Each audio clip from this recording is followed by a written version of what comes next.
Dagdagan nyo naman.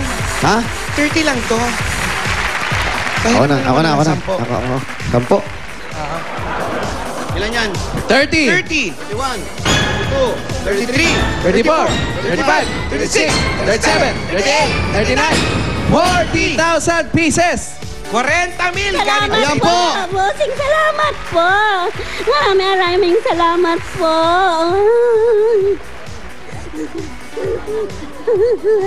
Ngayon ko lang kasi ito naramdaman. Ano ba? Kayo, Ano ba? Natutuwa? Parang namatayan na. Ganun po talaga. Una-una lang yan.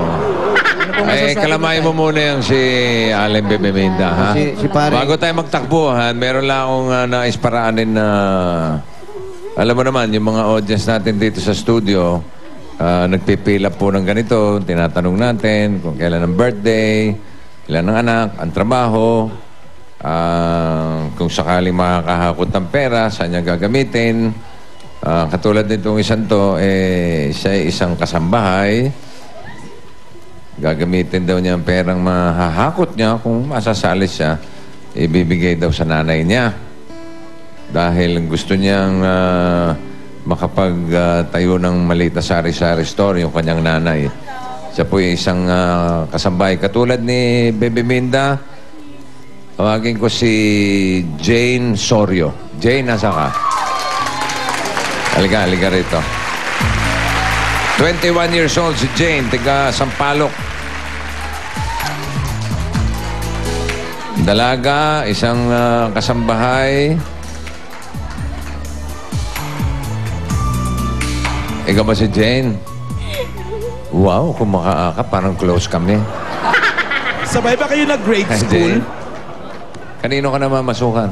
Kay Mrs. D. Guzman po. Saan po yun? Sa San Palok po. Oo, tiga Sampaloc siya eh. Si nanay mo, nasaan?